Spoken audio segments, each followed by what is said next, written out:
Well, welcome YouTube to another Carter Cutlery entry. www.cartercutlery, CarterCutlery.com. Today I am going to show you how I use Kydex to make the cases here for these neck knives. I also use Kydex for a few different sheaths as well. It's a fairly simple and straightforward procedure. One though that really had me anxious about before I learned how to do it. I remember my first encounter with Kydex was when I was in Japan, and one of my customers was encouraging me. He said, "Murray, with your knives, you should really get some Kydex and make some neck sheaths for it. It would be a really good pairing." So I bought some Kydex. But being, up until that point, a Damascus and carbon steel and ironwood handle and leather kind of guy, I was really intimidated about going high-tech and getting into Kydex. I shouldn't have been so anxious, because once I tried my hand at it, I discovered how simple it was. And I have made thousands of Kydex sheaths since then, and today I'm going to share my simple technique with you. I'm going to show you how we make a neck sheath such as this. This is a 12 by 12 inch sheet of Kydex that you can buy from any of the knife supply companies. And there are two different thicknesses. There's 0.09 inches and 0.06 inches, and I prefer the thinner, the 0.06, for the neck knife sheaths. And I use the thicker Kydex for some other different products, such as belt sheaths for camp knives, etc. I buy this 12 by 12 sheet, and then for my neck knife size, I cut this sheet into 6 different pieces. I cut a strip off of the bottom, the full width of the sheet, and then what remains I cut into 5 equal pieces. So I end up with a bunch of strips of Kydex, and of course in my case I'm going to cut up 10 sheets at a time and make 60 Kydex pieces from those 10 slices of Kydex. You end up with these long strips of Kydex that you then heat with a heat gun, which I'm going to demonstrate here in a second. This is a heat gun. It's basically a hair dryer on steroids. This one here is made by Wagner. You can get them by Adobe. You can get them by different companies, but they're called a heat gun. They're hot enough that they'll melt plastic with a continued application of direct heat. So you heat the middle of this Kydex sheet. It will become very supple and pliable. I'm going to demonstrate that in a minute. And then you fold it in half. You can put it in a vise. You can just hold it with the palm of your hand on the top of a flat table or an anvil or something. It's not so hot that it'll burn you at the temperature that it gets supple at. Again, I'll demonstrate that in a second. Once you have this folded and now cooled down sheath of Kydex, in this case, this one I'm showing you is the complete width, and it's just a little bit long for the neck knives. And actually I have a neck knife here. If you want to pan the camera over here, you see I've got a bunch of neck knives in the works, a bunch of Kydex sheaths in the works, some knives here that still need polishing, but we're going to make a Kydex sheath for this knife here that I'm holding. It's like the original model Carter neck knife with a false edge on the back, a nice ironwood handle. So as you see, this piece of Kydex is a little bit on the long side, so we'll use one of the shorter lengths that's already been folded over to make this sheath, just like that. Okay, I grab a pencil, and I just hold the knife against the Kydex there with my thumb, and I'm guessing that we're going to have little roll holes right about there where I've marked with my pencil. Sometimes with these pencils you got to rock it back and forth in the light to see it. And then what I'm going to do is I'm going to mark just the 2 first rivet holes, and now I'm going to drill those. There's one here and there's one here.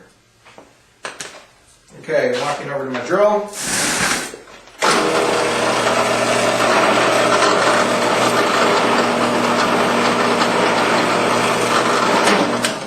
Okay, it's fairly simple. That's a 3.7 millimeter drill bit. You can do your conversion to figure out what that is in inches. but it just happens to be the perfectly mated size for the shaft of the female portion of this rivet. I'm going to hold, I use leather rivets. There's some other people who use grommets, which look like a round donut, but I use leather crafting rivets. There's a male piece and a female piece. The 3.7 millimeter hole that I just drilled mates with the protrusion of the female piece. So I put the female piece through one side. I'll flip it over and put the male shaft inside there. You could hear it click. And now, ever so gently, I simply pound that rivet shut and add the other rivet and do the same thing. Okay. Now the Kydex is ready to be heated. Move the things we're not going to use out of the way. This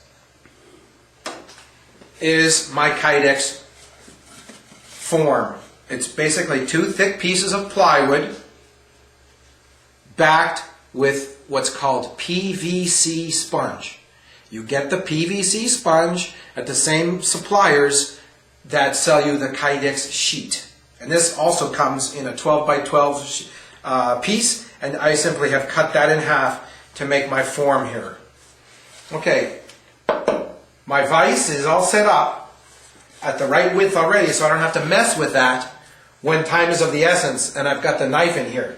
See, that's all ready for me just to stick in there. So I'll leave one piece on there, the second piece here. Make sure that your knife is nice and clean, free from buffing compound, free from dust. And just leave your knife there where it's ready to go. Turn the heat gun on. I believe that constantly flipping the Kydex as you're heating it is an important thing to do. I also keep the heat gun in motion so that no one part of that Kydex heats up any faster than the other. Now, another option is to find out what the directions from the Kydex makers say. Turn your oven on in your kitchen to the correct temperature, put the Kydex on a cookie sheet, and throw it in there for a designated amount of time. Well, you better be on really good terms with your wife if you're going to plan to use your kitchen oven in that manner. So just to keep the peace in our household, we do it with a heat gun out here in the shop. Now, the Kydex is still hard. It still resists bending. But you'll see as I heat it up, you'll see here, see how what used to be a perfect fold is starting to unravel? You can see that a nice crisp crease that we had there before is becoming round again. That's the purpose of the first two rivets we put in there. If we didn't put those two rivets in, the Kydex would simply unfold because it has a memory. And it wants to go back to being straight as it was when it was in its sheet form. Now you can see the Kydex is starting to get nice and supple. I can hold it in my hand. It's not quite hot enough to burn me. Once it gets supple like this with the heat gun, I heat it for another 30 or 40 seconds just to be extra sure that the knife is going to form nicely. That the Kydex will form nicely around the knife. Okay, now if my cameraman would just take one step back. Thank you, Wes.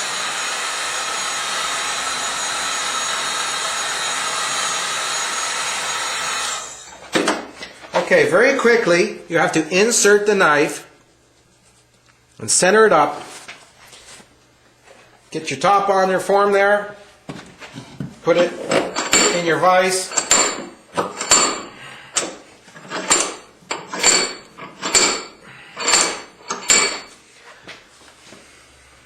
Okay, we've got the knife in the Kydex, in the form, in the vise.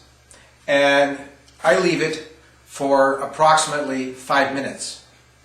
Now when I'm doing a batch of knives, I'll be preparing the next knife to be heated, the next piece of Kydex and the next knife to be inserted in this form while that's cooling. And I'll be grinding and finishing the Kydex case that I made prior to this one. So I get one completed and cycle the next one through. In doing that, I average one completed Kydex sheath, starting with it already cut and folded over like this. I can do one Kydex sheath in 7 minutes when I cycle them through and don't waste any time.